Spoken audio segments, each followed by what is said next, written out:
Welcome once again. Welcome. Today we're going to be preaching on a sermon that speaks a lot about us, our existence, humanity, success, just a minute, and development. I just want to get it down. Please lower whatever you're listening to, please. Lower it. Lower it, please. So, like I was saying, it's another great time for impact. And this Sunday, the message is a very important one. And it talks about a nation whose fathers are slaves.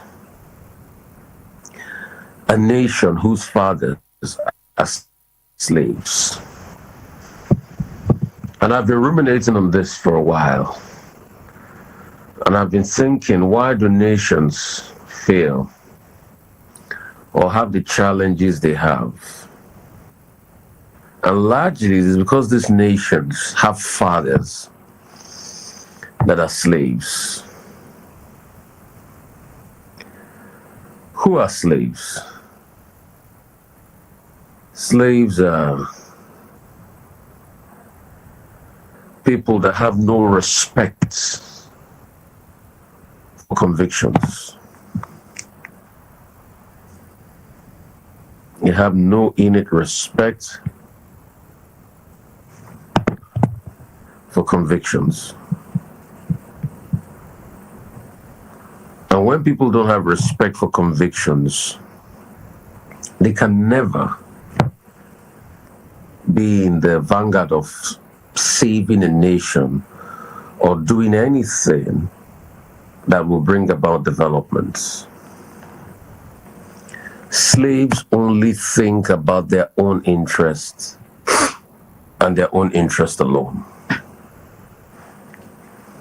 Slaves will never think of the generations yet unborn. They will never think of the capacity of growth and development.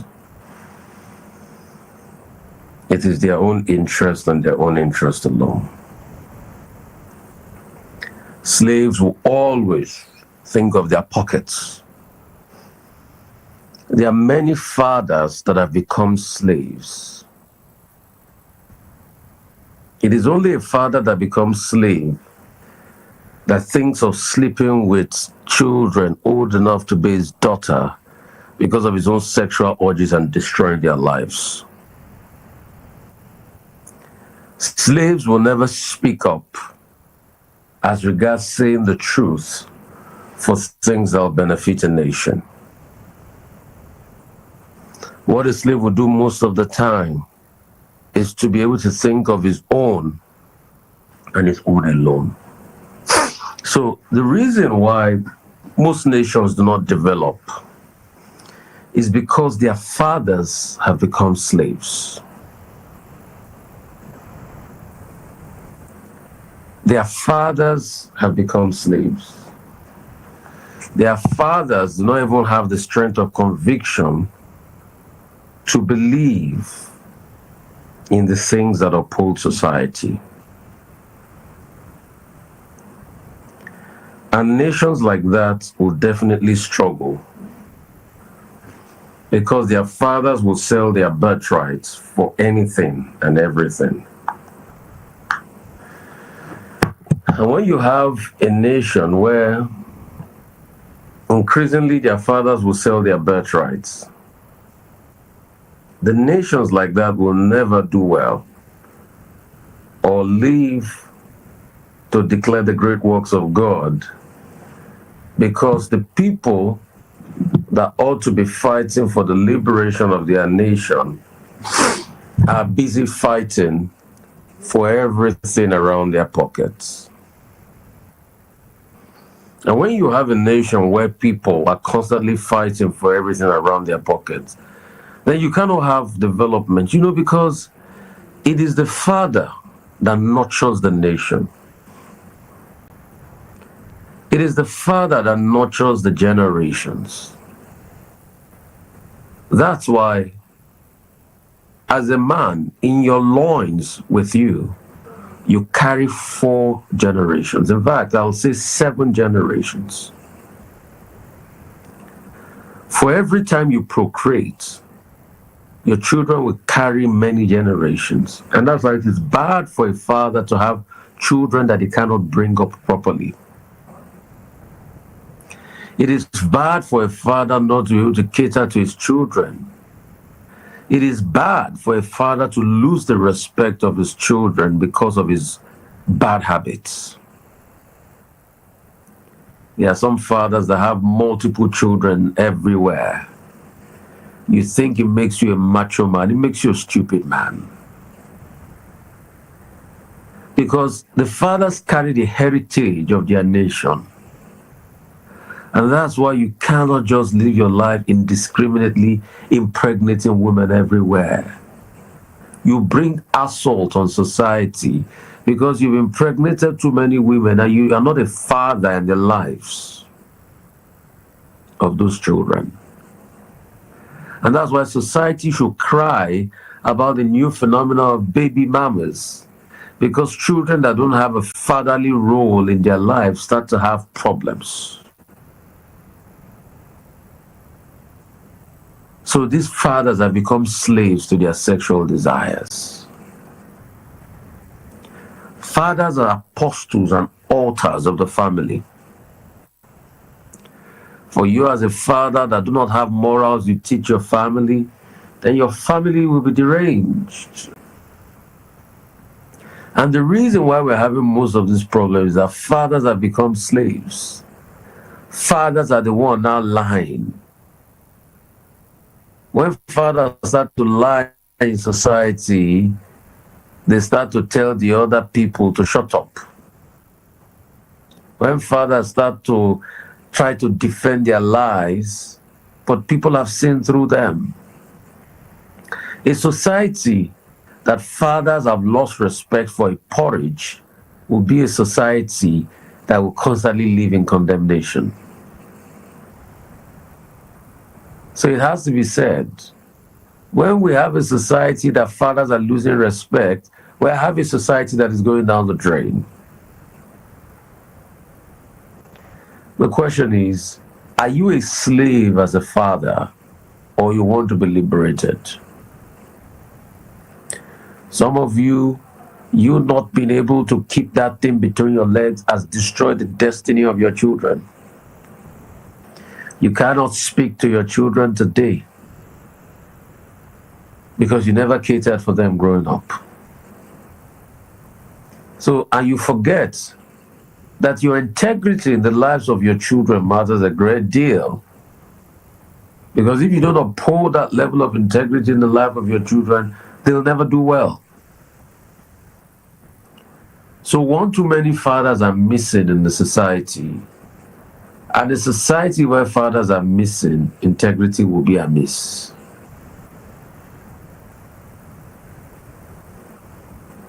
They have lost it. Fathers have become slaves.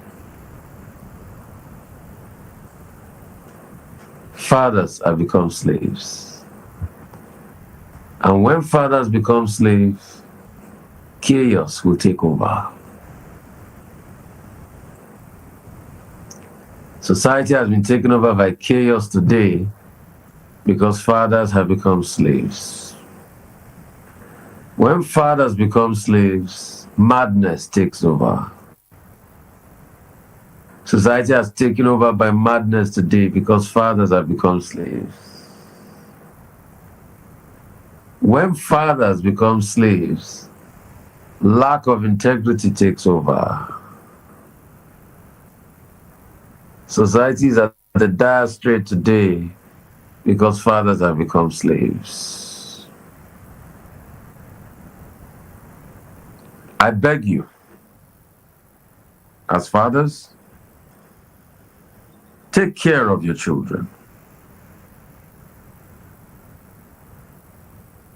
Take care of the children. We are not having fathers that are taking care of their children enough. Take care of your children. Because when you don't take care of your children, you start to open them up for disaster.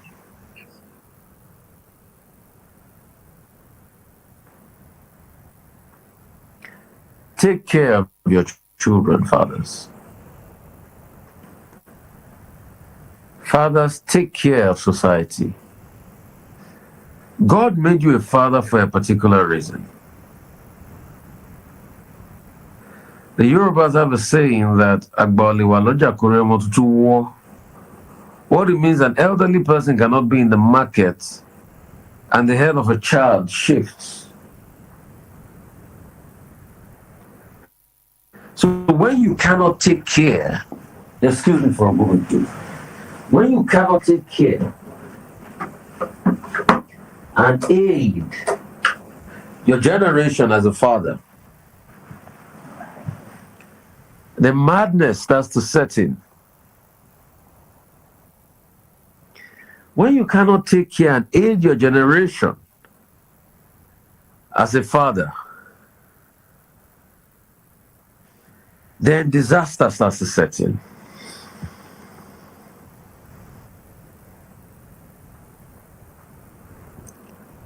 So truth has to be told, fathers must take care. But as fathers, are we taking care? Do we even understand that we are fathers?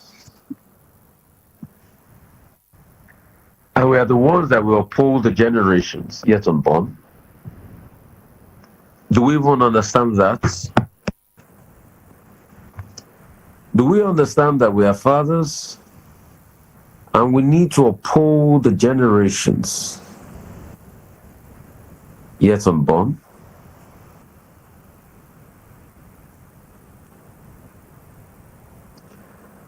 So these are the questions we need to ask.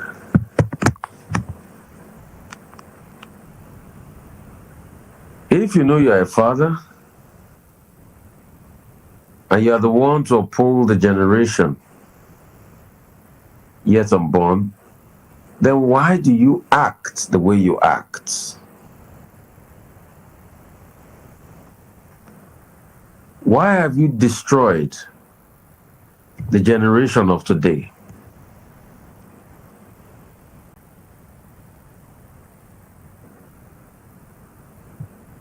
Why have you destroyed the integrity of the future?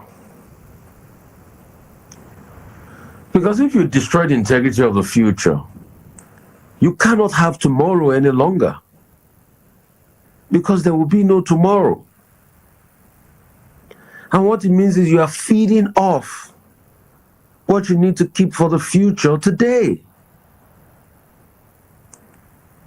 There are a lot of fathers that have eaten the poisonous fruits of the future because they are so selfish. There are a lot of fathers that have eaten what they ought not to eat because they are so selfish. There are a lot of fathers that keeps destroying society when they ought to build society because they are so selfish. There are a lot of fathers that the future that is supposed to rest with them has been shattered by them because they are so selfish. There are a lot of fathers because of their own personal fame, they destroy the future of their children. The Yorubas have a saying, wọ́n jayé àwọn ọmọ wọn mọ́ tí wọ́n jayé àwọn ọmọ wọn mọ́ tí àwọn bàbá tó jayé àwọn ọmọ wọn tí they ate the future of their children with their own future. And those are the kind of fathers we have today. They ate the future of their children with their own future. And you see, if you are that kind of father, the generation after you will ask you questions. Because see, we don't really own this life we have.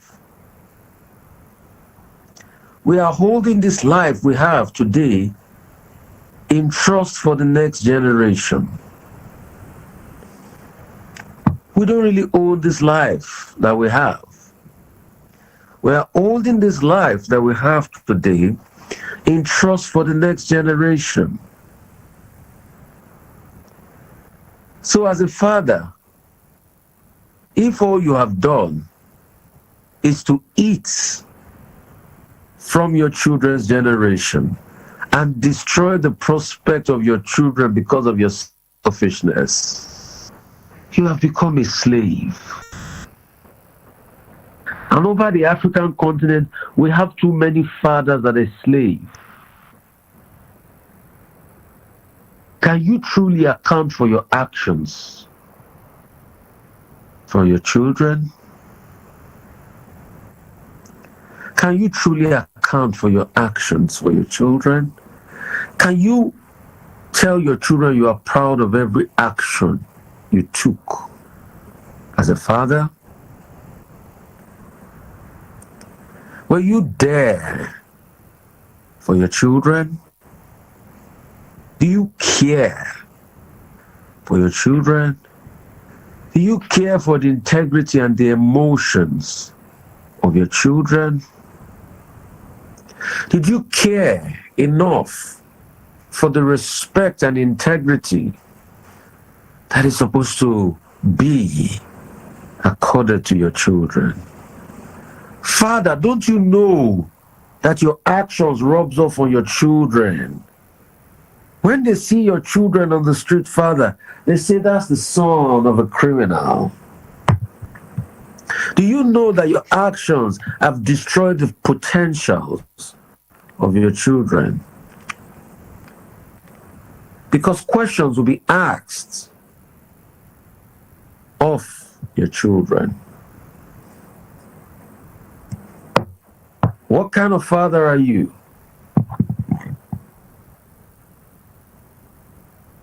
What kind of father are you?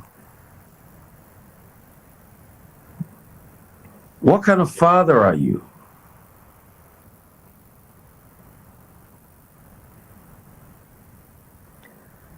If you cannot answer that question, then you're not ready to be a father.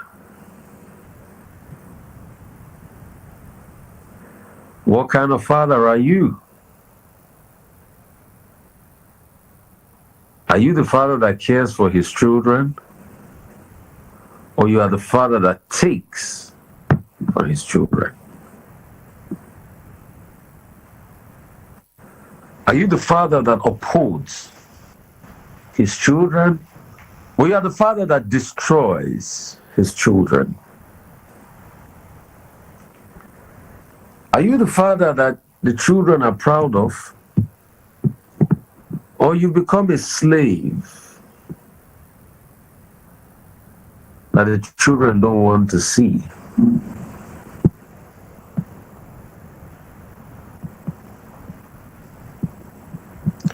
For fathers out there, I ask again, what kind of father are you? Because you see, if you cannot answer that question, you cannot move forward as an individual and as a nation. If you cannot answer the question on the topic, what kind of father are you, you cannot move forward. It is time you start to introspect about the possible answers to the question of who you are for us to be able to save a generation. Because a father that can't father his generation properly makes his generation a fatherless nation. When you cannot father your generation properly, you make your generation a fatherless nation. And when you make your generation a fatherless nation, the children start to ask questions of their father. And a fatherless nation will have problems with productivity because there will be no integrity, there will be no respect, there will be no love, there will be no togetherness. A fatherless nation will become a rudderless nation.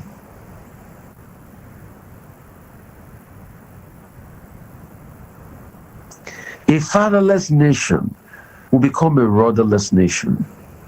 A ship without a rudder becomes a hopeless ship. A fatherless nation will become a hopeless nation. A nation where the fathers are the one destroying the nation because of their selfish desires, and they forget that they don't have time.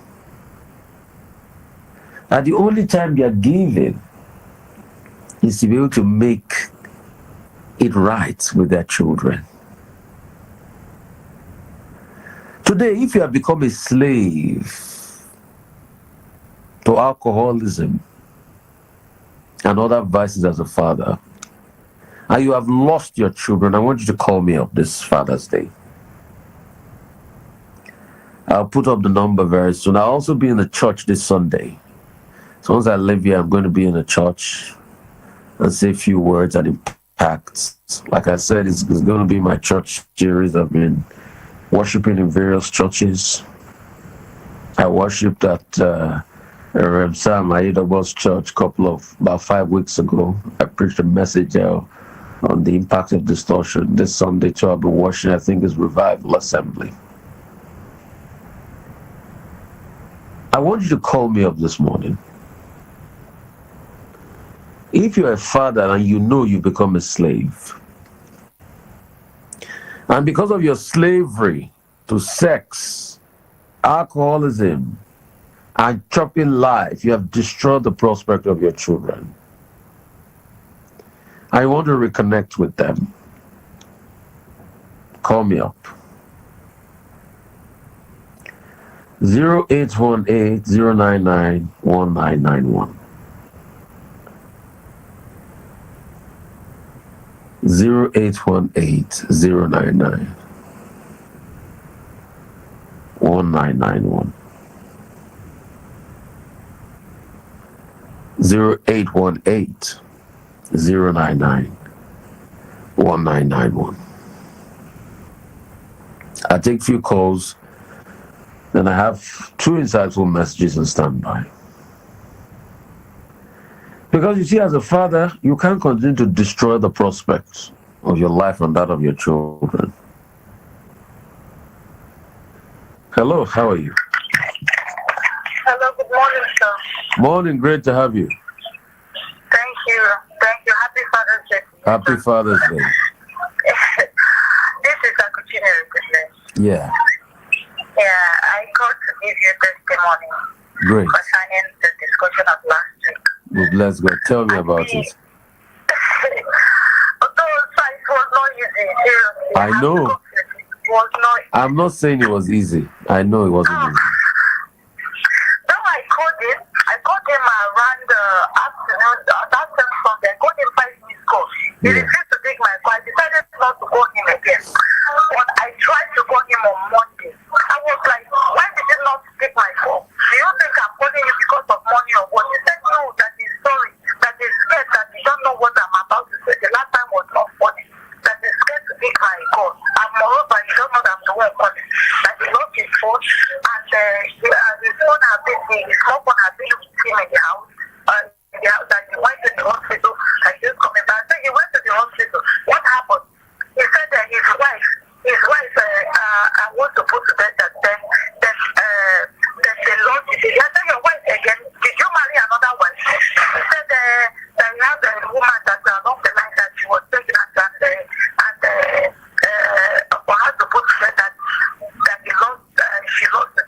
oh wow.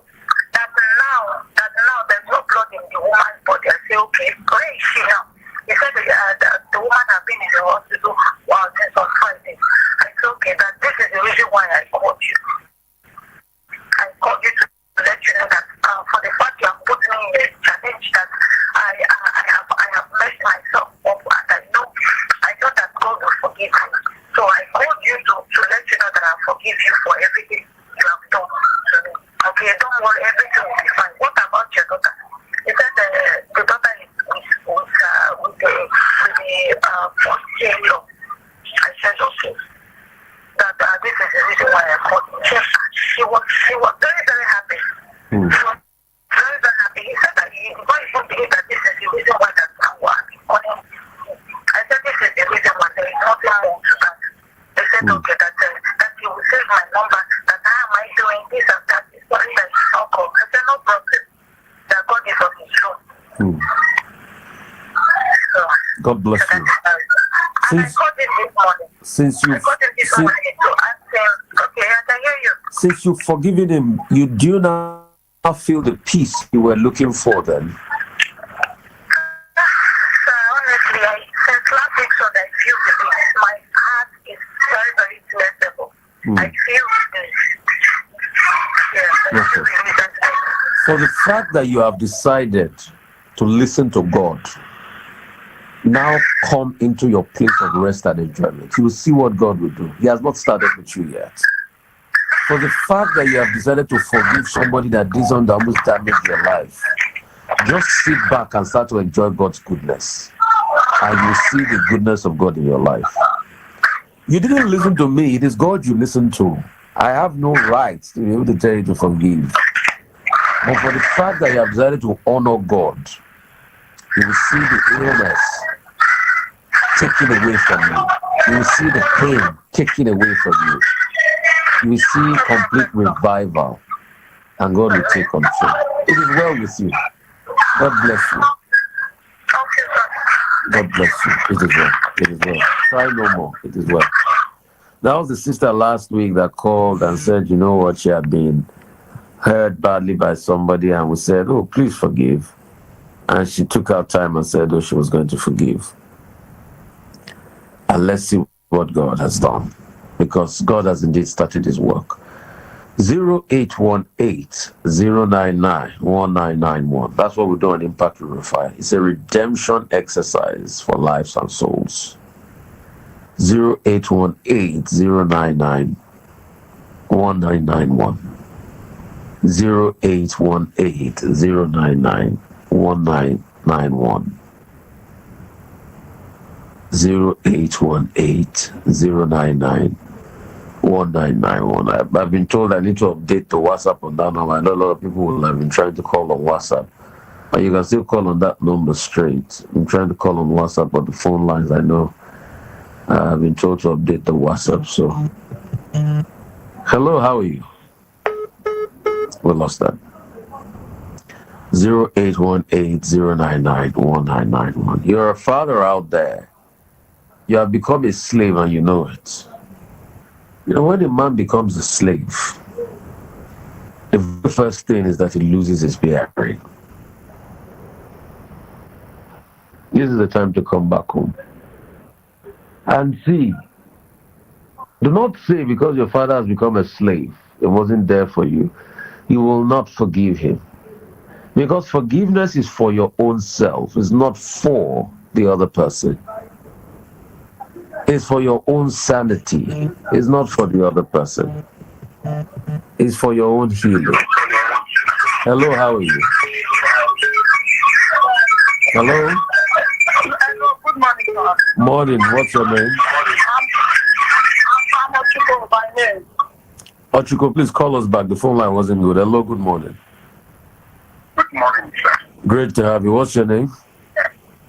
My name is Onawole. Olawale, where are you calling from, sir? From Wishoki. Good, go ahead. Okay. So what you are preaching, I mean, what there's someone this morning touched me very well. I'd like to further the sermon to work on myself.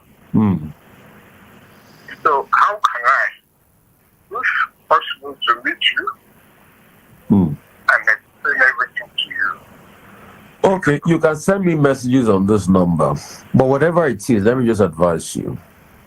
You need to start from somewhere. I'm not preaching this sermon to fathers that have been perfect. God sent me to fathers that have become slaves that have not been perfect. At first, know that God will forgive you, and you need to start working not to do those things you've done before again. That's it. It is well with you. God didn't send me to the perfect fathers today. Hello, how are you? Modi, please turn on the volume of your radio set, Madam Otiko. I will have to let you go. I'm George by name. Yeah, where are you calling from?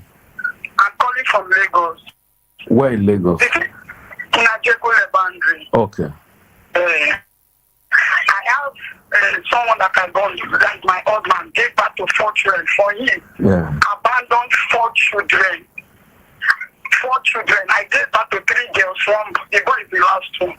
So after 7 years, when I gave birth to the boy, that's when he left us. After 7 years, he will now come back.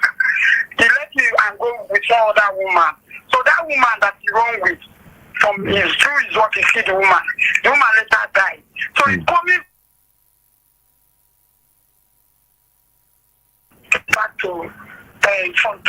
I said, okay, that woman you left me, that woman that you know who's going to come back to your family, to come and reconcile with your family. Even my family called him, what did I do to you? He said, nothing, I did not do anything to this man. This man just chose just to abandon me and my children. After everything, even okay, the boy I gave back to his, the last one I gave back to his boy. Okay, what is the reason why he now abandoned me? No any reason. He now come back that he want to come and reconcile with the children. That he want to come and make things that he has gone father, he cannot come back to me, but he want to come and reconcile with the children. Okay, my younger brother now asking that, okay, all these things you are saying now, but what did my sister do to me that you have to pay him this thing back?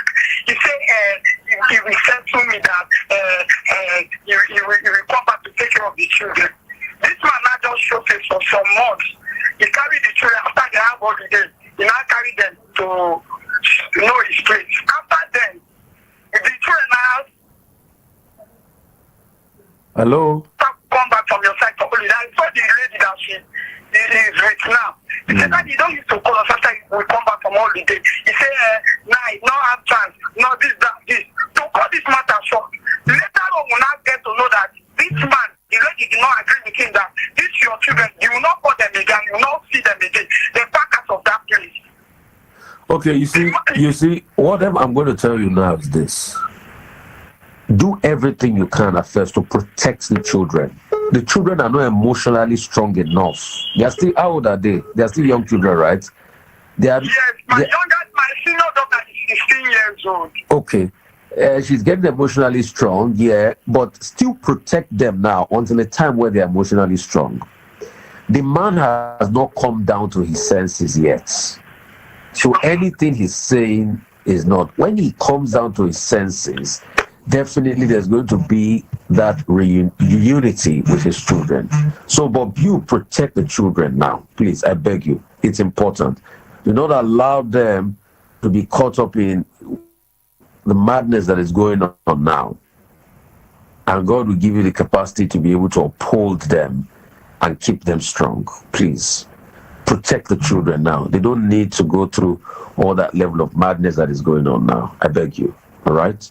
The number once again, 0818 099 1991. 0818 099 1991. In a nation where fathers have become slaves, the generations become hopeless. But as a father, if you become a slave and you've missed your way today, you can retract your way in God. I'll take 2-3 calls before I wrap up today. Hello, how are you? Hello? Hello? Hello? Hello? Good morning. Morning, please turn off the volume of the radio set first. Turn it off, please. So I can hear you. Okay. Can you hear me now? Turn it off, madam. You can't shift away from, just turn it off, please. I beg you. Okay, please turn off the radio set. Very good. Okay, thank you, sir. Very well. Morning, yeah. My name is Naomi Omuka. Okay. I am calling from Amugodofe. Okay, bless you, ma'am. Thank you very much for what you're doing for the society. Bless you. Shaping people's mind. Bless. I have to church today to listen to it. Actually, my husband has been listening. So I said I will stay to listen to it. Okay. The message has degenerated. The preaching today is awesome. I pray that you will not relent in telling people the truth. More also need to. Hello? Hello? Okay. Go ahead. Hello? Yeah, go ahead. Yeah. Ooh, we lost that. Hello, how are you? Hello, good morning. Morning, bless you. Yeah. God bless you, my darling. Yeah. I love you so much. Your words always encourage me to live my life. I am exercising it for my always. Bless you, mom. I'm telling you. I don't listen to radio before. It was during Koro when I could not go to work because I work with when I go to the radio. And I joined Uncle this early morning before I go to get it. God gives you wisdom. How would I find? Bless you. Because it's your wisdom. Bless you, ma.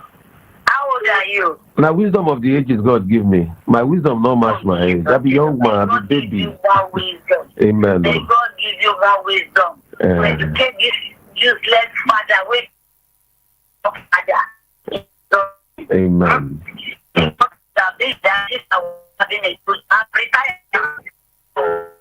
was having a good job with 3, I was not bad. I'm free. And then, like, it's encouragement. My life is meaningful today. I thank God. Thank you. I thank for your wisdom. The bottom of your wisdom to live my life. Amen. Amen. Hello, how are you? Hi, good morning. Bless you, sir. Yeah. Good morning. Bless you, yeah. Happy Sunday and happy Ramadan. Happy Ramadan. Happy holidays to our Muslim brothers. Happy, yeah. Thank you. Yeah. I must say that I'm following you on Instagram, and what you're saying, what you're doing is very courageous to us as a young people, because it's a season for we to forgive one another. Yeah. In a family life, family settings, in our place of work, trying to do what is right and obtainable, even in our marriages. Yeah, because there is always a crisis, but how we mitigate them and handle them is what is the key factors. I must say that I've been following you. You're the reason why even at TV, I watch it when I'm at ranch. I try to follow your programs and all, because you are great inspiration to some of us who actually want to follow the moral way of life.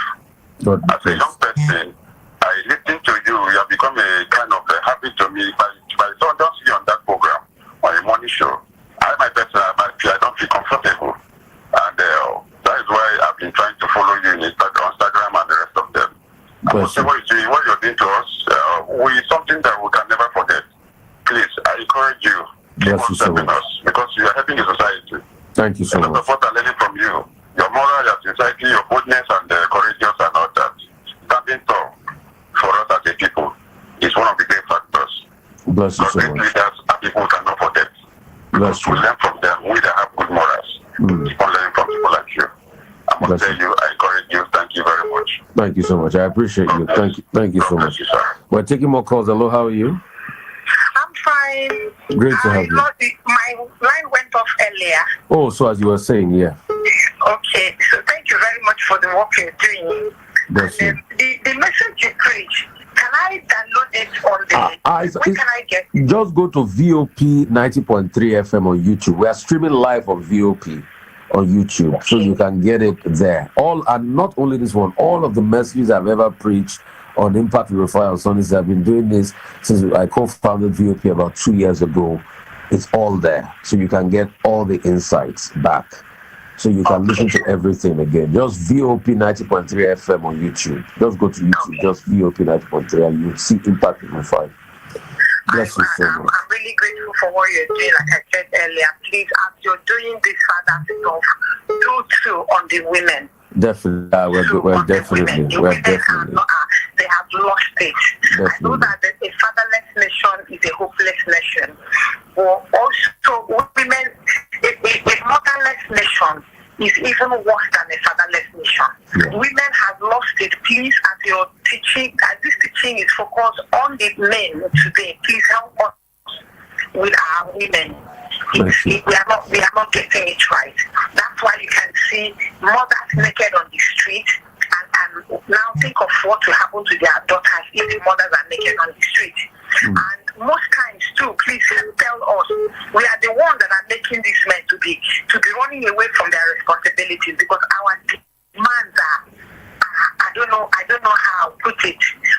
Mothers are the ones pushing most of these men out of the homes. Please help talk with the women too, while we pray that our fathers will get it right, to be able to pilot the ship called Nigeria and the children that they have given them to in the right direction. Once again, I'm very grateful. Thank you so much. It's my honor. And a couple of things we're doing. Rufai Oseni Center, that's my charity outreach and research mental foundation. We're impacting. So on the 29th, you will be hearing the adverts. We're doing impact outreach, giving goodies, food, and also healthcare in Odogwolu. And I've just been able to set up, build a healthcare center in the village by the grace of God. So that's what I throw all my resources into. And I'm passionate. Last year, I built a library for education. We have a yearly debate program that goes on in the library. And now I'm also built a healthcare center. So we just thank God for his work.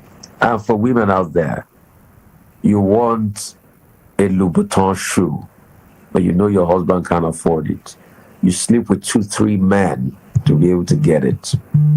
You have 15 body counts or 100 body counts, and you think you're living the life. You're fooling yourself. In the end, you will come to a point where you see that life was vanity upon vanity. The luxury items in 1980 are not the luxury items today. There was a time in the 90s, a car called Daewoo Racer was reigning. Today, Daewoo Racer is no longer. So if you had sold your integrity and your birthright as a woman, slept with 15 men because you want to drive Daewoo Racer, your integrity will have gone out of fashion. Daewoo Racer will have gone out of fashion. Do not be a woman of material and substance. Be a woman of value. Be a woman that adds value to every part of society. Hello, how are you? Great to have you. Morning, what's your name? Great to have you. What's your name? Good. Talk to me. Happy Father's Day. Happy Father's Day. Happy Father's Day to my late father, which I Okay, and something last year, I was already in good time with my dad last year, and before I could know, God was speaking to me early last year, and he was like, call your dad. I was like, I'm going to call him, just like, I'm going to call him. Let me just keep myself a time, because my father is the kind of person that, we are not in good time for it. Then there's something that if he dies, I come and come to prayer, let me go to hospital and die. But so I like that August last year, I was all discussing about with someone, the night. So I told the guy that now I'm coming since I've been hearing the voice of God, like God is telling me that I should come by that. Let me call them up because so that night in the morning I woke up and I saw a post. My data was my bad. This my friend like posting and said, who is this person again that you gave? So when my network came back, I said it was my dad teacher says it's like one day will be playing like this. And so like I called her and she was like crying that person. I said, Jesus Christ. I'm going to look, I even do the cards. I said, what? So I called my brother. He was like, they were discussing about me and my dad. So he told him that he's going to send him a card so that he will call me. So on his way for you to go and get the drugs for himself, then the bike hit him. So before they could run, the first hospital they rushed him to Ghana hospital. That one was on strike. The type of country we have. The hospital was on strike before they could reach to the private hospital. Before they also go back. Oh, we lost that. I think what she was pretty much trying to say was she didn't patch things up with her dad, and she still feels the pain after her father, I think, has passed and all of that. We're going to wrap it up this Sunday morning. I just pray for fathers out there. God, make your understanding shine through the lives of many fathers out there. Let them understand the implications of their actions and give them the grace and the capacity to be fathers, because it takes a lot. It's not everything to be a man. But also, please, women out there, I pray God will give you the grace to be patient with men out there and to be understanding and to know that God put us all on earth to be able to carry one another and heal broken hearts when we are down. God will bless all of you and give you the strength and the fortitude to do extremely great things in your life. God bless you. He will continue to bless you and heal all of you. Thank you so much for being part of the show this Sunday morning. God bless.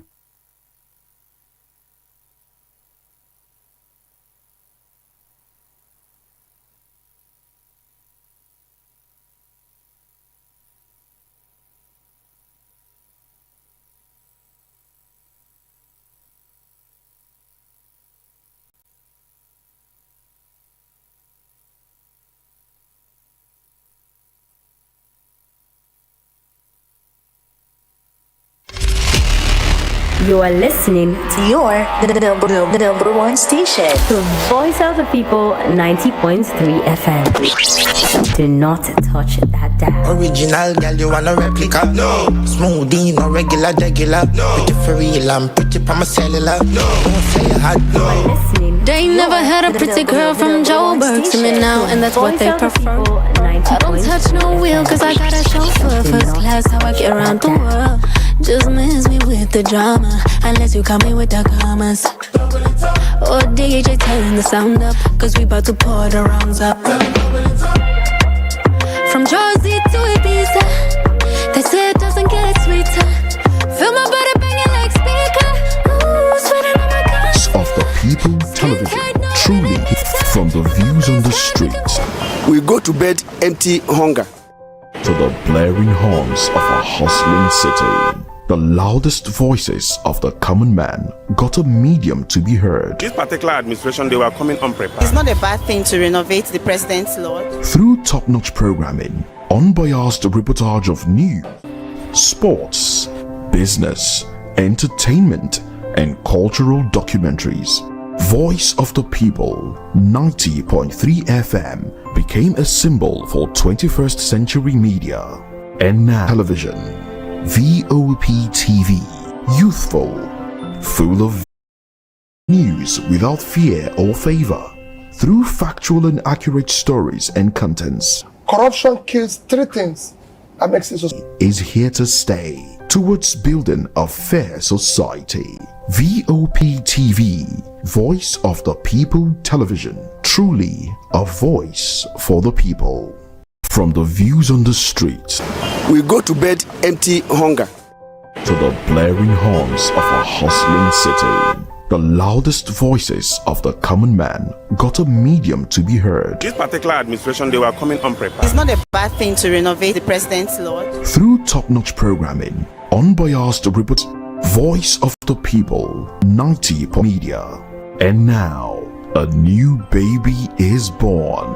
Voice of the People Television, VOP TV, youthful, full of vigor and penchant for excellence in the continent's media space, exposing the wrongs, applauding the rights, dissecting the news without fear or favor, through factual and accurate stories and contents. Corruption kills three things that makes a society. Representing the interests of the people and giving them a voice. Voice of the People TV is here to stay towards building a fair society. VOP TV, Voice of the People Television, truly a voice for the people. From the views on the street, We go to bed empty hunger. to the blaring horns of a hustling city, the loudest voices of the common man got a medium to be heard. This particular administration, they were coming unprepared. It's not a bad thing to renovate the president's lodge. Through top-notch programming, unbiased reportage of news, business, entertainment, and cultural documentaries, Voice of the People, 90.3 FM became a symbol for 21st century media. And now, a new baby is born. Voice of the People Television, VOP TV, youthful, full of vigor and penchant for excellence in the continent's media space, exposing the wrongs, applauding the rights, dissecting the news without fear or favor, through factual and accurate stories and contents. Corruption kills three things that makes a society. Representing the interests of the people and towards building a fair society. VOP TV, Voice of the People Television, truly a voice for the people.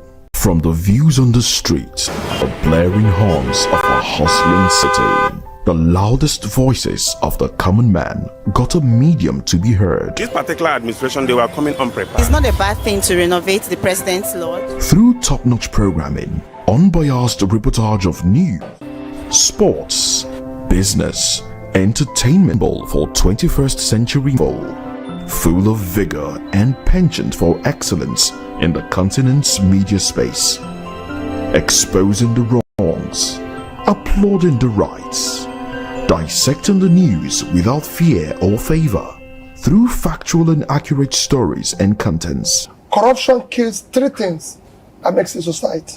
Representing the interests of the people and giving them a voice. Voice of the People TV is here to stay towards building a fair society. On the street, We go to common man got a medium to be heard. This particular administration, they were coming unprepared. It's not a bad thing to renovate the president's lodge. Through top-notch programming, unbiased reportage of news, sports, business, entertainment, and cultural documentaries, Voice of the People, 90.3 FM became a symbol for 21st century media. And now, a new baby is born. Voice of the People Television, VOP TV, youthful, full of vigor and penchant for excellence in the continent's media space, exposing the wrongs, applauding the rights, dissecting the news without fear or favor, through factual and accurate stories and contents. Corruption kills three things that makes a society. Representing the interests of the people and giving them a voice. Voice of the People TV is here to stay towards building a fair society. VOP TV, Voice of the People Television, truly a voice for the people. From the views on the street, We go to bed empty hunger. to the blaring horns of a hustling city, the loudest voices. Today, Africa is operating under what is a grand agenda the grand agenda of Africa 2063. And if you read the grand agenda of 2063 and the 7 pillars, Africans are promising themselves many things, all of which ride on infrastructure. We are promising ourselves that we are going to improve the quality of the lives of our people, which demand that we have roads. But look at Africa today. The statistics were read to you here. Do we have roads that can stand the scrutiny of quality? Is it possible for one to move from Addis Ababa, Ethiopia, to Dhaka in Senegal? Is it possible for one to have goods moving from Cape Town to Cairo in Egypt? Do we have such roads? Do we have railway systems that can convey goods from the port of Beira to Bangui in Central African Republic? Do we have them? Do we have systems that can help us in that regard? When we talk about the provision of infrastructure that deals with water, do we have infrastructure that can deal with that? Do we have infrastructure that can deal with solid and non-solid waste? Do we? The answer is we don't. And the little that we have, do we maintain them properly? And the little that we have, must we depend on others in order to maintain them? Or we can maintain them ourselves? These are the questions that I urge you to consider during this conference, because if we don't, the continent will be perennially dependent upon others. And when you are dependent upon others, then you cannot sleep easy. There is a proverb amongst the Mosi in Burkina Faso that when you sleep on a borrowed mat, you can never have sweet dreams. And I'm suggesting to you that we must now give away the mat that we borrowed so that we have our own mats, that we may have sweet dreams and sleep easy. Africa Agenda 2063 is a promise that we are going to have energy, that Iran produces more electricity than all African countries combined, excluding Egypt and South Africa. If we are in such a state, then we know that we are in trouble. And the only way to get ourselves out of trouble is to begin to innovate and invent. Whenever I go to Namibia, there is a big poster saying that Namibia can supply the whole of Africa with solar energy. Good, but have they? Beyond the declaration, we have solar, but can we harness solar power? And even when we harness solar power, tell me, you great engineers present here, which African country makes solar panels? Which one? None. Which African company is in the business of solar research and development? Which one? Which university in Africa is involved in research and development in solar? None. And if you are not involved, how then can we talk about sustainability? We are talking about wind as clean energy. Which university in Africa is involved in the area of research and development in wind energy? None. And I'm suggesting to you that it is your institution that must begin to work with industry and with the academy so that we can begin to get into the arena of research and development and therefore be the fuel that catalyzes sustainable development as contemplated under Africa Agenda 2063. Right now, because we are in the business of promising ourselves things, We have also promised ourselves that we have something called Africa Continental Free Trade Area. Good. On paper, you can't fault it. But tell me, engineers, how are we going to trade amongst ourselves if we don't have the right infrastructure? I remember talking to a friend of mine who is in the poultry business in Liberia. He put up a farm in Liberia and he had his first major product to transport to Sierra Leone. He lost 90% of his eggs courtesy of the bad roads. So that when you want to trade, you must also have good infrastructure. Africa Continental Free Trade Area is only going to have meaning when we have supportive infrastructure. And that is why you have big business. It is a tall order. And today, therefore, during this conference and during the period that we are here, I believe that the clarion call should be, are we engaging sufficiently, innovatively, in a manner that is going to ensure that going forward we have good roads? We are asking ourselves, are we going to engage effectively to ensure that going forward we have good energy and in sufficient quantities? Are we going to ensure that we have sufficient know-how in order to harness the resources that we have? Are we going to ensure that there is sufficient connectivity within the universities and interaction between universities and industries so that we have a continent that is capable of carrying the load of development on the back of sustainable infrastructure? You know, there is a beautiful saying that if a cat wants to become a lion, the first thing is that it must lose its appetite for rats.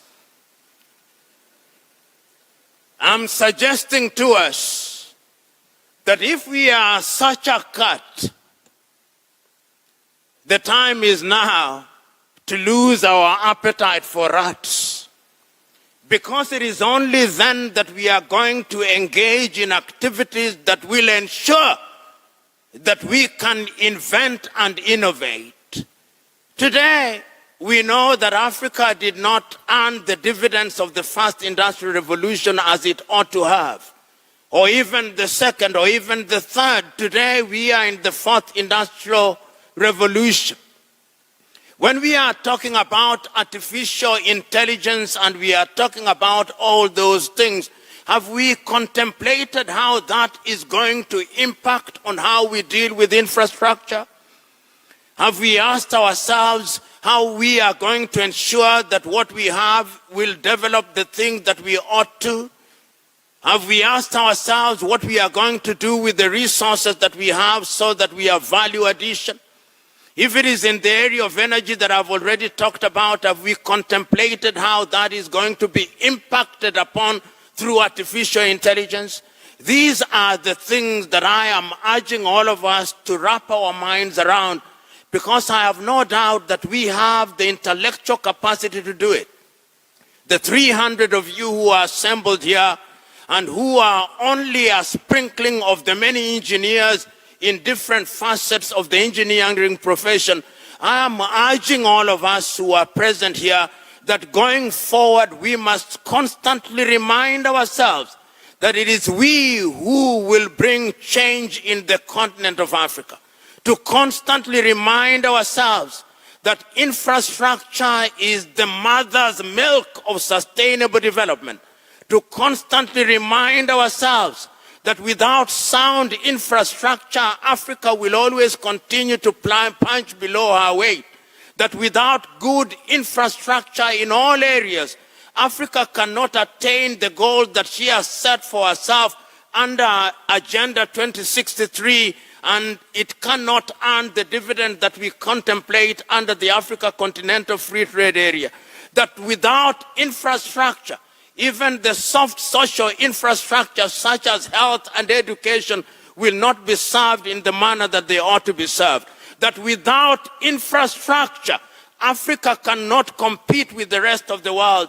And without infrastructure, Africa will always be a begging continent. And without infrastructure, our continent cannot grow. It must pain us that the 1.4 billion of us, our GDP is still less than the GDP of Spain. It must pain all of us. It must pain all of us that we do not have paved roads that are good enough to sustain the business that we have.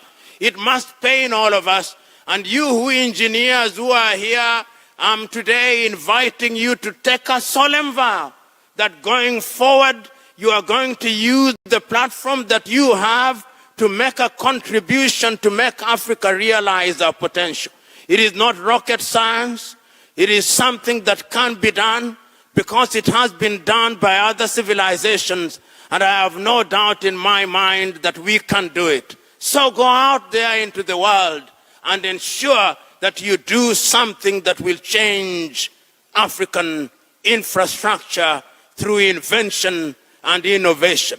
If I spoke beyond this, I would be doing the wrong thing.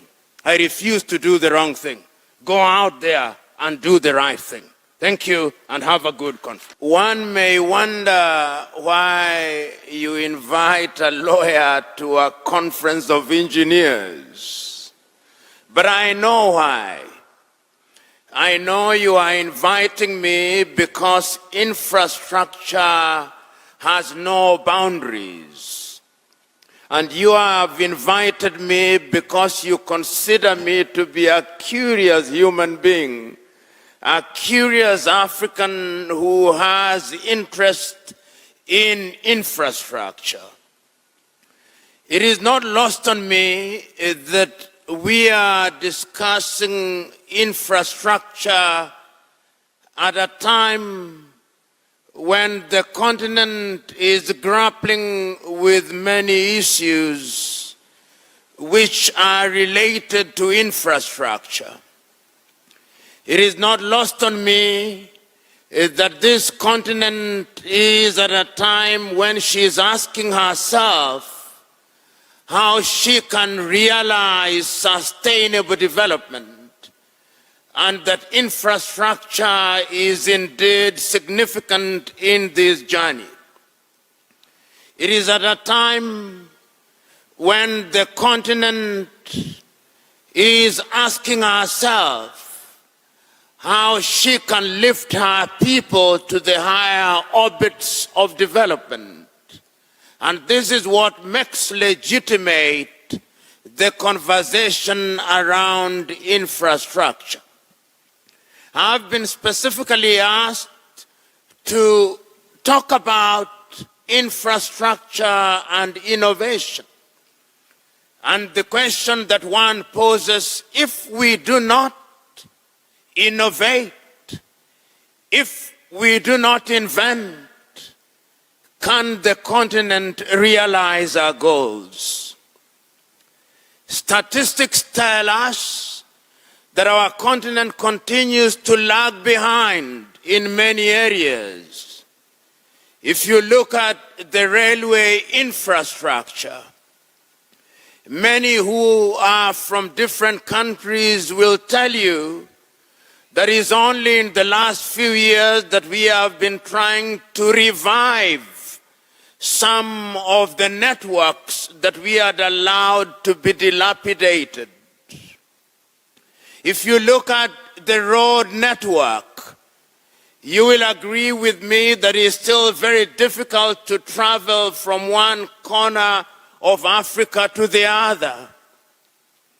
If you look at airline connectivity, many of you here have sad stories of how you had to go to different parts outside of Africa in order to arrive here. If you look at the quality of roads that we have in many African countries, you will know that infrastructure is critical. If you look at the power that we generate, you will be disappointed that we do not have what we need. And this therefore legitimizes and begs the question, what must we do going forward in order to ensure that we have infrastructure that can sustain the kind of development that we desire? Students of history will remind us that slightly over 60 years ago, when many of our African countries were regaining their political independence, the promises that we gave to ourselves included, among other things, that we would improve infrastructure. Almost in every country, the leaders said we would have good roads. The question that we ask today, do we have good roads? The leaders said we would have good railway systems. The question is, do we have good railway systems? We also promised ourselves that we would have electricity. Do we have sufficient electricity? We said that we would have all the things that would improve the quality of our lives in the Department of Infrastructure, and we went on a training spree in our universities, whether it was the University of Dar es Salaam or the University of Ghana or Nsukka in Nigeria or Botswana. We started training our engineers in every sector. The question is, have those efforts yielded the fruits that we desire, or we still fall far short? When mobile telephony came, we embraced it, and we continue to embrace it in the knowledge that going forward we must have the kind of connectivity that will enable us to communicate. Yet the reality in Africa is that even in that area of mobile telephony, we are still lagging behind. When I traveled from Nairobi, Kenya, after 1 hour in Tanzania, I begin to struggle with connectivity. When you travel from South Africa and you arrive in Botswana, you begin to struggle with connectivity. Only 1 month ago, mobile connectivity was disrupted in West Africa, and 2 weeks ago it was disrupted in East Africa. That is how our infrastructure is. Yet, even in the face of all that, we never give up. At different settings, Africa continues to remind ourselves that we must do better. That if it is in the area of hydroelectric generation, whether you are talking about the Kabora Bosa Dam or the Kainji Dam or the Aswan Dam or the contentious Grand Ethiopian Renaissance Dam or the Mwalimu Nyerere Dam, we know that we must improve our electricity and through that way our infrastructure. We know that we must have clean energy and that therefore we must harness wind. But the question is, even as we know all these, you who are qualified, you who are professionals in that field, do we have the training, do we have the capacity to do it ourselves? And when we talk about roads and road construction, and today, wherever you travel in Africa, there are massive road projects that are going on. There are massive road projects in West Africa, in Nigeria, in Ghana, in Kenya, in Tanzania, in Southern Africa, in Northern Africa, in Central Africa. In other words, we recognize that we need good roads in order to give meaning to the things that we desire. But the question is, Do we have the internal capacity to do the things that we want to do? It is never lost on me, and with due respect to all of the engineers who are present here, that when I see roads being built in Nairobi, it's the Chinese doing them. When I see big roads being done here in Tanzania, it is the Chinese. When I go to West Africa, it is the Chinese. Wherever I go, is the Chinese. The question is, what happened to our engineers? And when potholes are being filled in different parts of Africa, I see young boys who are not qualified filling the potholes. Where are you, engineers? These are uncomfortable questions. But yet, if we do not confront these questions, we'll continue to depend on others. We'll continue to depend on the inventions and innovations of others. We are now talking about clean energy and we are talking about wind. But where will the technology come from? Will the technology be homegrown?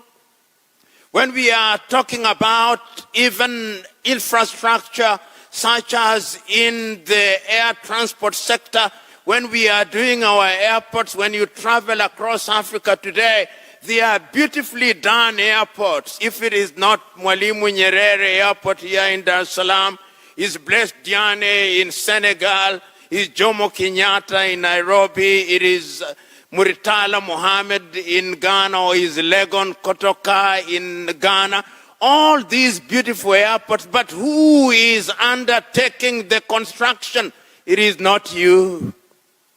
It is others. The question is, what are we doing internally to ensure that we are engaged in this area? And when we go into the area of connectivity and mobile telephony that I've talked about, tell me, which mobile telephone outside of MTN that we own? Here in Tanzania, you have Tigo, but Tigo is from Luxembourg and the United States of America. So the question that we ourselves must ask as Africans when we talk about the use of invention and innovation is, are we involved in that game? Are African spectators in the arena of innovation and innovation, or we are merely playing the gooseberry? And I'm suggesting to us that we are playing the gooseberry, that we are merely spectators. And when you are spectators, it means that you do not have a skin in the game. It means that what you see as technology can be taken away. Today, if you look at Africa, we are beginning once again to recognize how significant the railway systems are. When I was a young man and a young student, we read and knew about Tazara. Then we allowed Tazara not to fulfill what it ought to have done. Today, we are having new railway systems. Between Ethiopia and Djibouti, there is one. In Uganda and Kenya, we have the standard gauge railway. In Tanzania, you have a beautiful one that I'm told is running from Dar es Salaam through to Morogoro, and ultimately will get into Dodoma. Beautiful arrangements. But are Tanzanians involved? Is the rolling stock from Tanzania? At least Tanzania has modern rolling stock. In other parts of Africa, what they have rejected in India and China is what they bring here, newly painted as rolling stock. The question is, what then must we do as professionals in order to be in the arena of innovation and invention? What are we teaching at our universities? What are we teaching in different colleges that are involved in ensuring that we have sustainable infrastructure?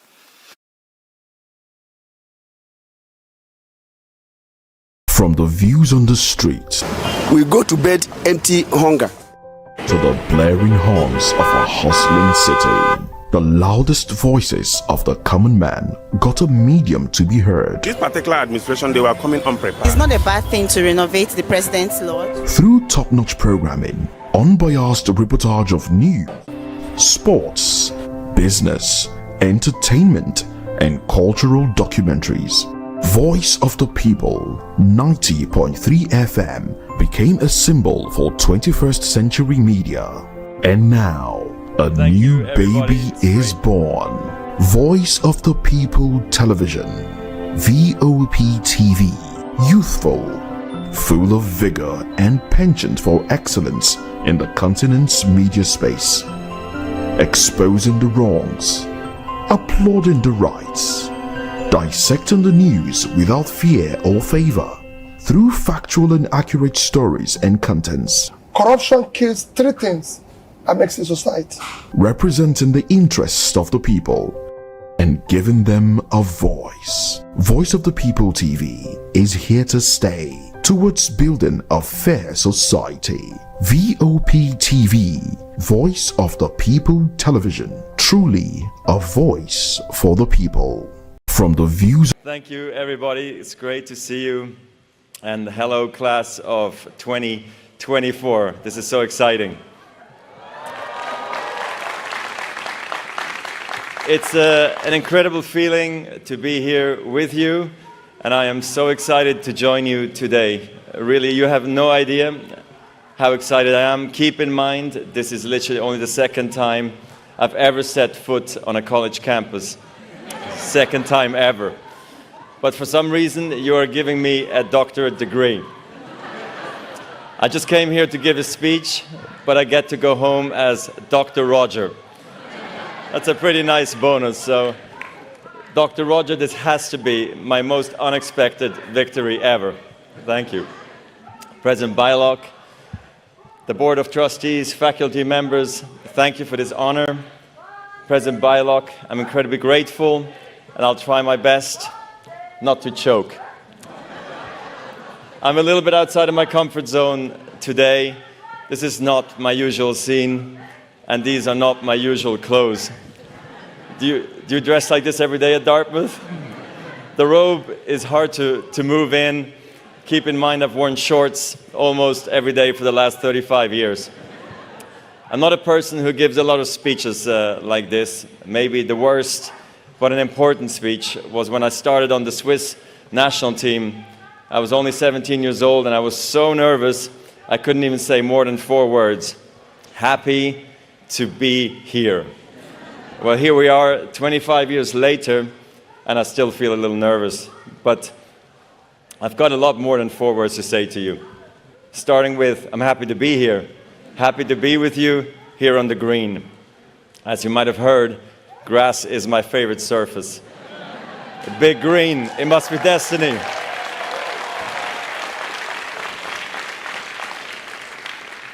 And there's another reason I'm here, and I can sum it up in 2 words.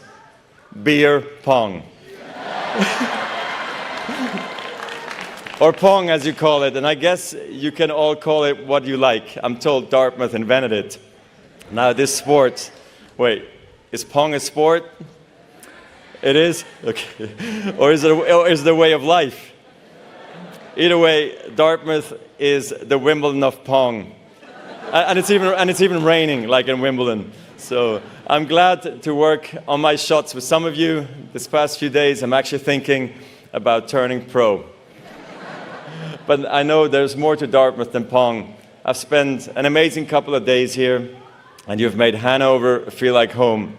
The mountains here are exactly like the Swiss Alps, just shorter. But I'm loving it here. I got a chance to hit some balls with my kids at the Boss Tennis Center yesterday. I did a walk-em. I got to climb the Baker Tower. I saw some incredible views and took my kids to see the Dr. Seuss books at the library. And of course, also I crushed some chocolate chip cookies from Foco. And I ate some EBA's chicken sandwich from Lou's. I've done it all. But there's another big reason I'm here. Tony G, class of 93. Are we wrapping now? Tony Gotzik is my business partner, my longtime agent, and one of my closest friends, and most important, the proud father of Isabella, class of 2024. From Tony and now Bea, I know how special this place truly is, and how loyal you are to each other, and how obsessive you are about this color, green. I was with their family, including Mary Jo and Nico, the day Bea got into Dartmouth. I remember how crazy happy she was. I saw a smile and a level of excitement on her face that I'd never seen before. But then I got here, and actually everybody is smiling like this. I can see how proud you are of this place and this moment. You've worked so hard to get here. I have huge respect for all of you, what you have achieved. And for the families and friends who have helped you achieve it, let's give them a big hand.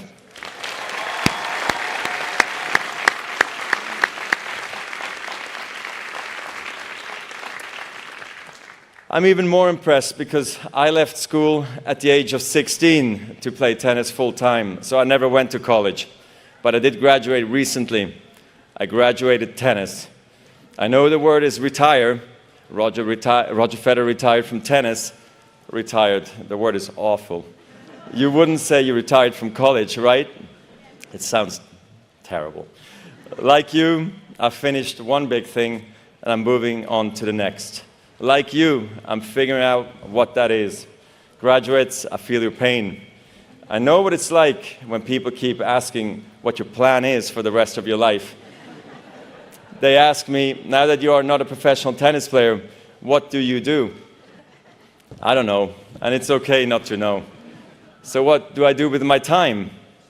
I'm a dad first, so I guess I drive my kids to school. I play chess online against strangers. I vacuum the house. No, in truth, I'm loving the life of a tennis graduate. I graduated tennis in 2022, and you are graduating college in 2024. So I have a head start in answering the questions of what's next. Today, I want to share a few lessons I've relied on through this transition. Let's call them tennis lessons. I hope they will be useful in the world beyond Dartmouth. So here's the first. Effortless is a myth. I mean it. I say that as someone who has heard that word a lot. Effortless. People would say my play was effortless. Most of the time, they meant it as a compliment. But it used to frustrate me when they would say he barely broke a sweat. Or he's even trying.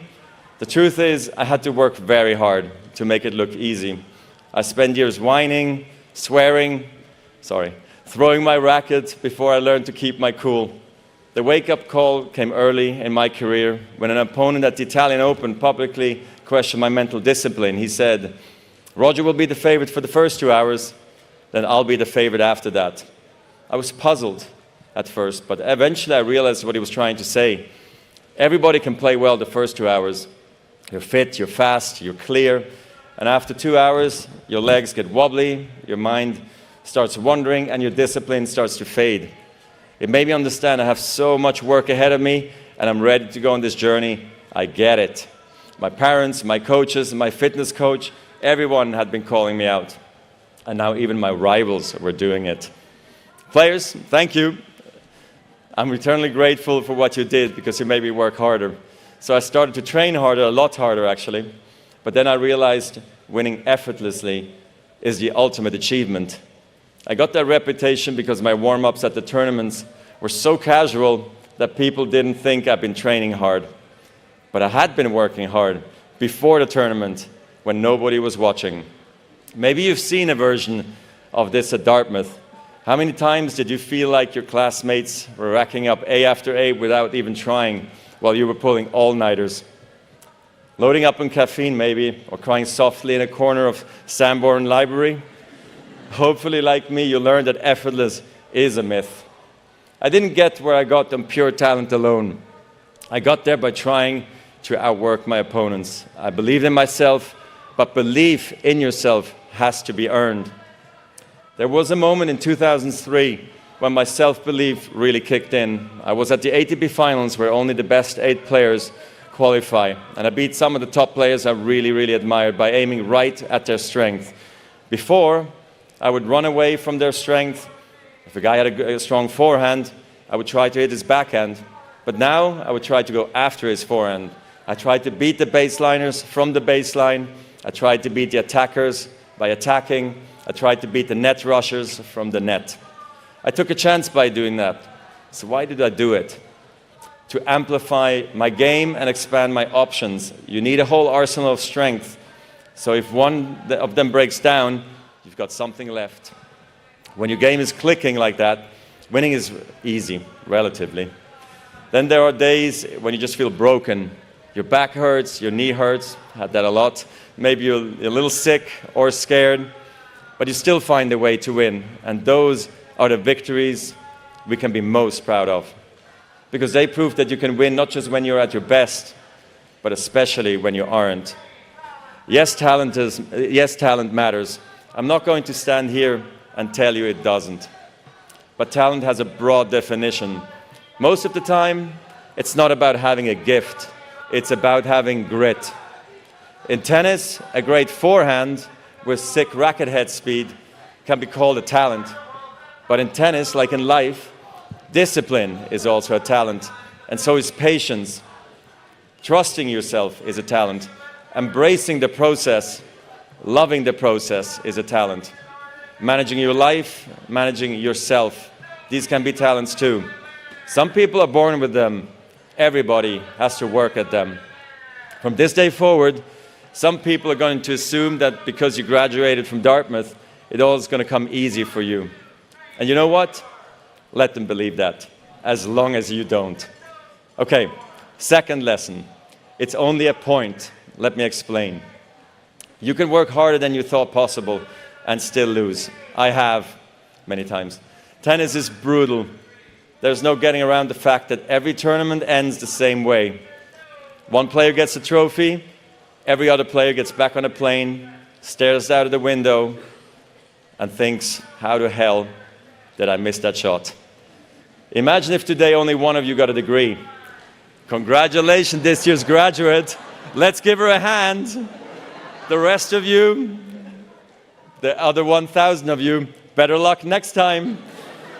So, you know, I tried not to lose, but I did lose, sometimes big. For me, one of the biggest was the finals at Wimbledon in 2008, me versus Nadal. Some call it the greatest match of all time. Okay, all respect to Rafa, but I think it would have been way, way better if I had won. Losing at Wimbledon was a big deal because winning Wimbledon is everything. Obviously, except winning that Dartmouth Master Pong title sophomore summer it is. I mean, I've gotten to play in some amazing venues around the world.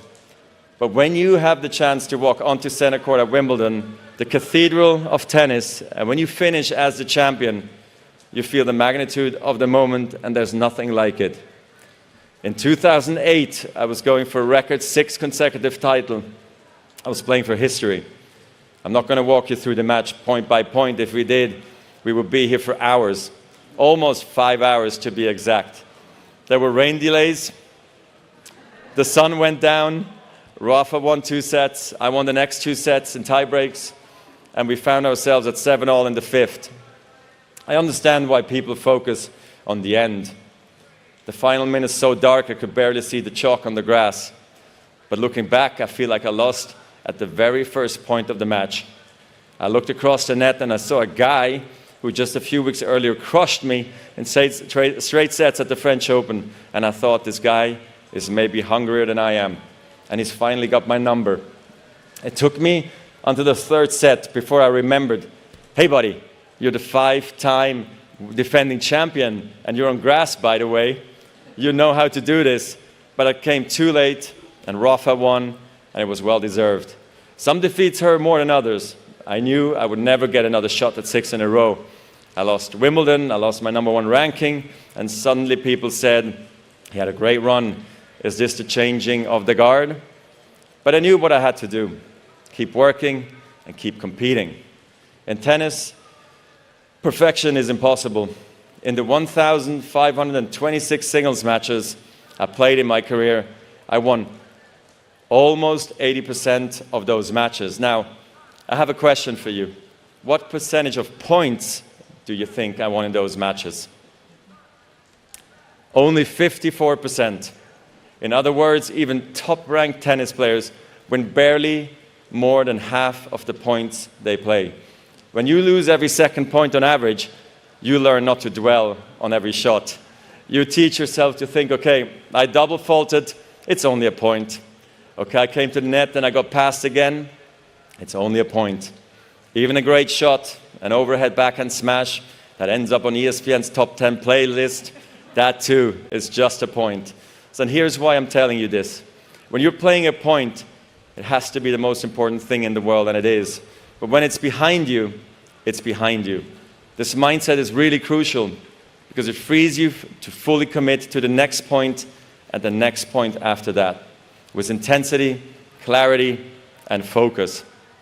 The truth is, whatever game you play in life, sometimes you're going to lose. A point, a match, a season, a job. It's a roller coaster with many ups and downs. And it's natural when you're down to doubt yourself and to feel sorry for yourself. And by the way, your opponents have self-doubt too. Don't ever forget that.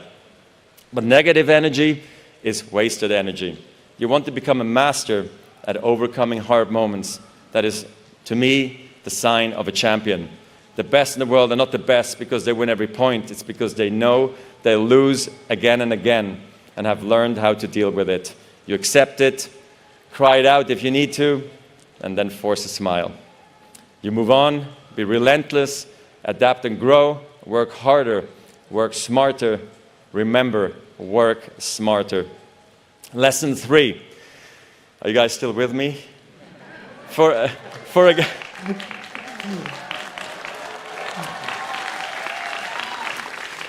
a guy who left school at 16, this is a lot of lessons as well for me too. So here's the third one. Life is bigger than the court. A tennis court is a small space, 2,106 square feet to be exact. That's for singles matches. Not much bigger than a dorm room. Okay, make that 3 or 4 dorm rooms in Mass Row. I worked a lot, learned a lot, and ran a lot of miles in that small space. But the world is a whole lot bigger than that. Even when I was just starting out, I knew that tennis could show me the world, but tennis could never be the world. I knew that if I was lucky, maybe I could play competitively until my late 30s, maybe even 41. But even when I was in the top 5, it was important to me to have a life, a rewarding life, full of travel, culture, friendships, and especially family. I never abandoned my roots. I never forgot where I came from. But I also never lost my appetite to see the very big world. I left home at 14 to go to school in the French part of Switzerland for 2 years, and I was horribly homesick at first, but learned to love a life on the move. But these are the reasons I never burned out, maybe. I was excited to travel the world, but not just as a tourist.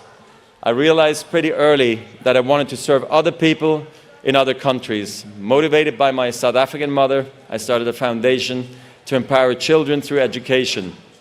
Early childhood education is something we take for granted in a place like Switzerland, but in sub-Saharan Africa, 75% of children do not have access to preschool. Think about that, 75%. Like all children, they need a good start if they're going to fulfill their potential. And so far, we've helped nearly 3 million children to get a quality education and helped to train more than 55,000 teachers. It's been an honor. Thank you. It's been an honor and it's been humbling. An honor to help tackle this challenge, and humbling to see how complex it is. Humbling to try to read stories to children in one of the languages of Lesotho. Humbling also to arrive in rural Zambia and have to explain what tennis actually is. I vividly remember drawing a tennis court on the chalkboard for the kids to see, because I asked them what tennis was, and one kid said, "It's the one with the table, right? With the paddles?" Pong again. It's everywhere. I have to tell you, it's a wonderful feeling to visit these incredible rural places and to find classrooms full of children who are learning and reading and playing like children everywhere should be allowed to do. It's also inspiring to see what they grow up to be. Some have become nurses, teachers, computer programmers. It's been an exciting journey, and I feel like we're only at the beginning with so much to learn. I can't believe we've just celebrated 20 years of this work, especially because I started the foundation before I thought I was ready. I was 22 at the time, like many of you are today. I was not ready for anything other than tennis, but sometimes you've got to take a chance and then figure it out. Philanthropy can mean a lot of things.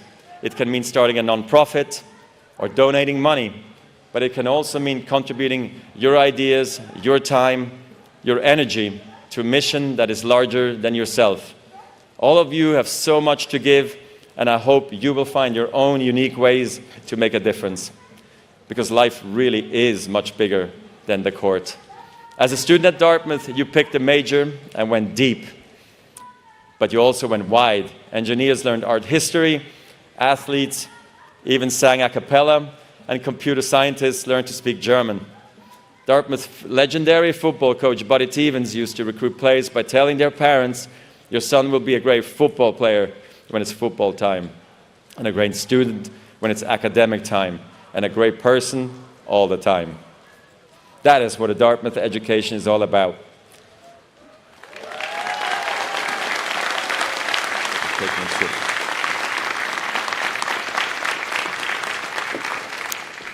Tennis has given me so many memories, but my off-court experiences are the ones I carry forward just as much. The places I've gotten to travel, the platform that lets me give back, and most of all, the people I've met along the way.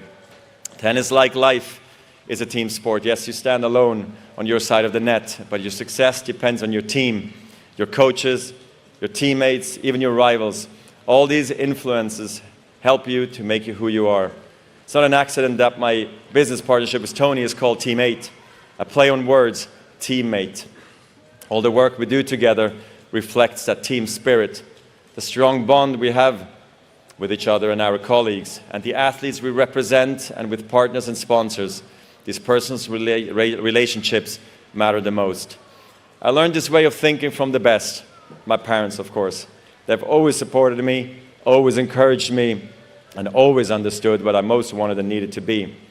A family is a team. I feel so very lucky that my incredible wife, Mirka, who makes every joy in my life even brighter, and our 4 amazing children, Myla, Charlene, Leo, and Lenny, are here with me today. And more important, that we are here for each other every day. Graduates, I know the same is true for you. Your parents, your families, they made the sacrifices to get you here.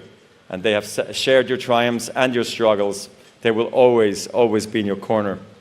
And not only them, as you head out into the world, don't forget, you get to bring all of this with you. This culture, this energy, these people, this color green. It's everywhere. The friends who have pushed you and supported you to become the best versions of yourself. The friends who will never stop cheering for you, just like today. And you will keep making friends in the Dartmouth community, possibly even today. So right now, turn to the people on your left and on your right.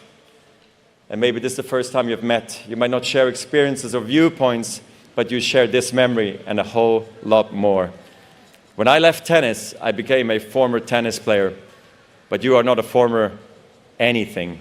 You are future record breakers, world travelers, future volunteers and philanthropists, future winners and future leaders. I'm here to tell you from the other side of graduation that leaving a familiar world behind and finding new ones is incredibly, deeply, wonderfully exciting. So there, Dartmouth, are your tennis lessons for the day. Effortless.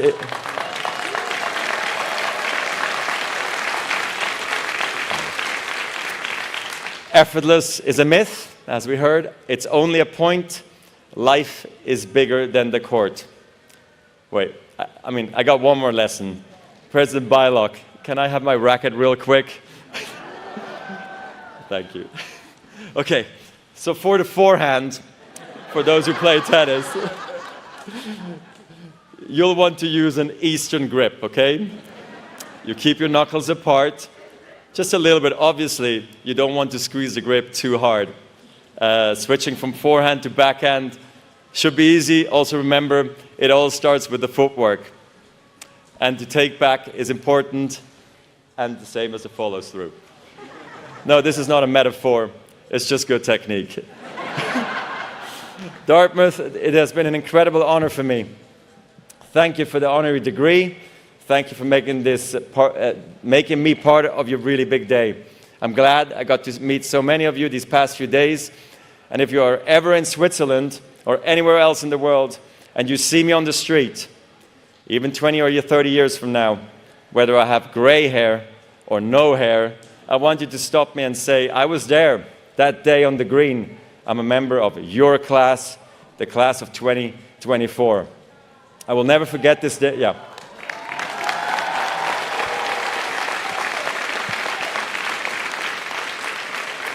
I will never forget this day, and I know you won't either. You have worked so hard to get here and left nothing on the court or the pong table. From one graduate to another, I can't wait to see what you all do next. Whatever game you choose, give it your best. Go for your shots. Play free. Try everything. And most of all, be kind to one another. And have fun out there. Congratulations.